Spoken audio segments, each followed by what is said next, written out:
the home of the common Joe and the common Sally in the know, even more so than all those media talking heads. Today's sponsor of the show is McFab LLC, laser clean powder coated metal signage. Anything that you want on a metal sign, just head over to McFab LLC and he can do a design of any kind that you want. That's McFab LLC. You can be reached on text at 541-410-8291.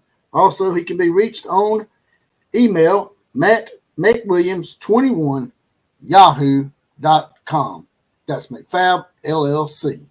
I like to call this weekend coming up, week 7 of college football. It goes by like a blink of an eye, but I'm calling this weekend Judgment Day Saturday because there's a lot of games this weekend that are going to decide the national picture, I think, in my opinion. Now, of course, there can be losses here and there and upsets that can actually affect the national picture as well. But these games this weekend between USC versus Notre Dame, Oregon versus Washington, and Tennessee versus Texas A&M, among others, are games that can really decide the direction and the trajectory of each of these teams' season going forward as far as their goals and maybe reaching a conference championship or even bigger than that, national championship picture.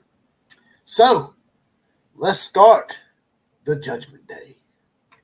Let's talk about it.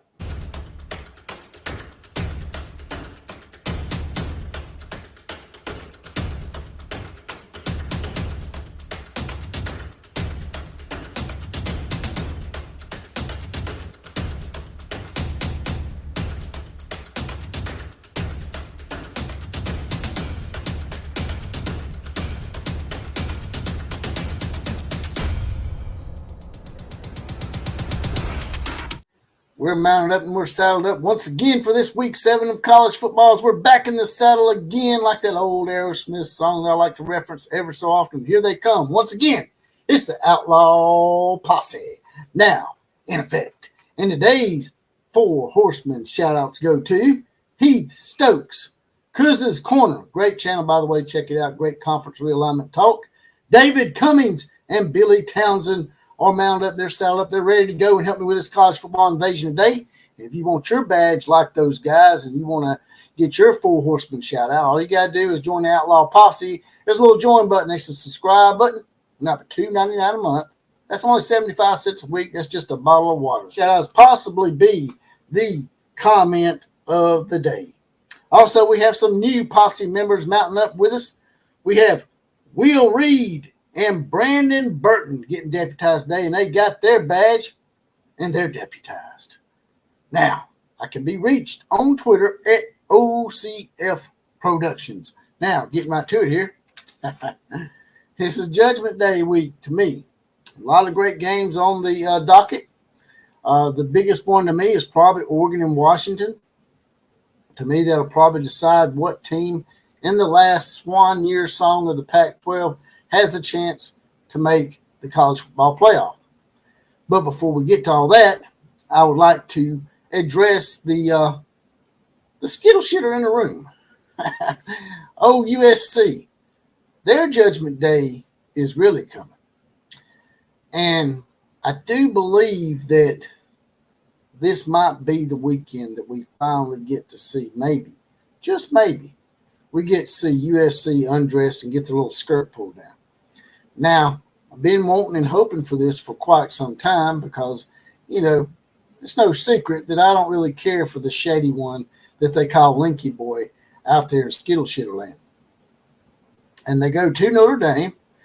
But the thing that keeps creeping into my mind is Notre Dame, while they did look good in the loss to Ohio State, they struggled to beat Duke, who was ranked, and then they played an undefeated Louisville team and lost. Now, how good Louisville is remains to be seen. They beat Notre Dame, so a lot of people are saying that they may actually be a pretty good ball club. Notre Dame has lost to 2 undefeated teams. But, like I said, the whole Louisville thing has me questioning Notre Dame's state of mind right now. Are they just going to roll over? And because, with 2 losses, more than likely Notre Dame is out of the national championship picture, and they don't have a conference title to keep them motivated. And that's what I've never understood about Notre Dame and their administration. I know you value your independence and you like that, and it sets you apart from everybody else. But being unique can only go so far. And the fact that, for the last 35 years you haven't won a national championship doesn't look like independence is helping you in the biggest money-making sport. Yeah, you're making great money with NBC, but everybody else is going to start making more money than Notre Dame. Notre Dame just got AAU status. Surprise, surprise. That's one of the things the Big Ten likes to clamor for. And looks like Notre Dame may be about to join a conference, and they need to keep their team interested. Because when you're at 5-2 like that, and you have nothing else to really fight for except maybe a bowl bid in the John Hancock Sun Bowl or the Camping World Bowl in Orlando, your motivation is not quite as high. So that's the thing I question about Notre Dame coming in. Where's their heads? Are they motivated? Are they going to allow USC to once again luck out and win another game?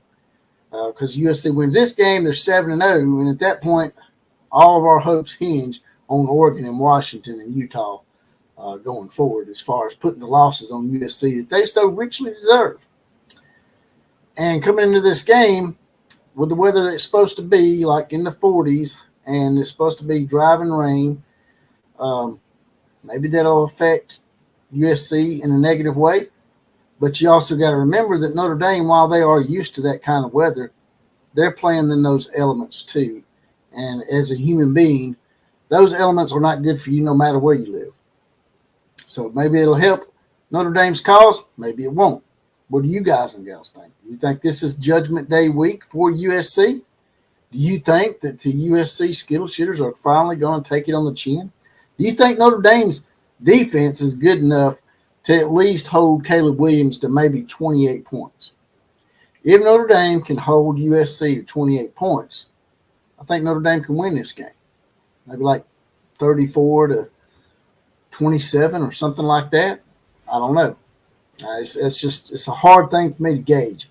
I do think this is probably the best defense that USC has played. And we also have Lincoln Riley, who's been making random interviews. He started earlier in the year just making some random spastic declaration of why he left Oklahoma and why he was scared when he left and waited 2 or 3 years to do it. And then he comes back last week with another little interview a few days back. I think it was with SI. I'm not sure about that. Y'all can correct me on that if I'm wrong. And basically he was saying that he's thinking about early retirement. Really? The USC people, I'm not a big USC fan. They put a lot of faith in you, boy. And that's what you're going to do to them? I mean, it don't surprise me, really. What you're thinking is, I'm getting ahead of this so that I'll have an out and I won't look sorry as hell. But we can see right through you, and I'm not going to let you have that out, man. I'm going to call you out on it right now. He's doing this to provide himself an out when USC starts losing games, and they will start losing games. He's going to attribute it to health concerns, like another jackass and lying bastard that we know so well named Urban Liar. He's Urban Liar 2.0 in my opinion. And that's what he's doing, class. He's providing himself an out so that he don't look so bad, because he knows the whole Oklahoma situation, people are still grilling his ass about that. People that actually know college football, not people like Colin Coward and some of those ESPN jackasses. But I guess in the end, I think that Notre Dame hopefully will pull this out. I think they could hold, like I said, if they can hold Caleb Williams and his fingernail painting odyssey down to about 28 points, I think they can win this game. You guys and gals, give me your prediction on the game. Now, the next game I want to talk about before I get off here is Oregon and Washington. To me, that's the biggest game of the week. You also have Texas A&M and Tennessee that maybe I need to touch on that as well. But Oregon and Washington, Michael Penix Jr. seems like he's pulled ahead of Mary Caleb Williams' fingernails for the Heisman Trophy. Bo Nix is also a candidate for Heisman Trophy, so this could be a Heisman elimination match as well as a Judgment Day match as far as who's going to be carrying the Pac-12 banner in their last year as a conference. Although Oregon State and Washington State seems to be making some noise in a lawsuit that may end up upsetting the apple cart a little bit. But that's another topic for another day. In the end, I think Oregon's defense is just a little bit better than Washington's defense. Michael Penix Jr., while he's a great player, he's going to make some mistakes in this game, as every human being does. And I think when Michael Penix makes that 1 or 2 turnovers that he's probably going to make against Oregon, that'll be the deciding factor in this game, in my opinion. I think in the end, Oregon will probably win this game, I don't know, let's say 37 to maybe 28, something like that. And so you guys and gals tell me what you think about that game. The Oregon Ducks versus the Washington Huskies. I guess a deciding game for the Pac-12? I do. Also, Texas A&M versus Tennessee. Tennessee was thought to be on the rise. Tennessee was back, sort of like Texas was back. And then they got their ass handed to them by a pretty subpar Florida team, as we found out. They lost to Kentucky, who got blew out by Georgia. And they lost to Utah on the road. Texas A&M is also fighting for their conference championship prospect lives. If Texas A&M loses this game to Tennessee, they're all but out of it. Mathematically, they're not, but more than likely, Texas A&M season's over as far as championship aspirations, and the whole Jimbo Fisher getting fired thing will start up again. And I think the game's in Tennessee.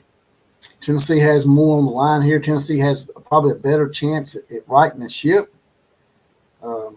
Texas A&M's quarterback didn't look too good against Alabama. My question is, how good is Tennessee's defense? Can they put the same pressure on Mac Johnson that Alabama did? And in the end, I think they probably will get to him a little bit. That'll be the deciding factor in that game as well. And I think in the end, Tennessee probably wins the game like 21-16 or something like that. Now, before we get out of here, I have the comment of the day. Belongs to Stink Ass Cat. Says, I also wanted to mention to you, Outlaw, that you will be happy to know that your videos come up when I do a search for USC football, and you always have more views than all the USC podcasts on there, and it's not even close. Oh, damn.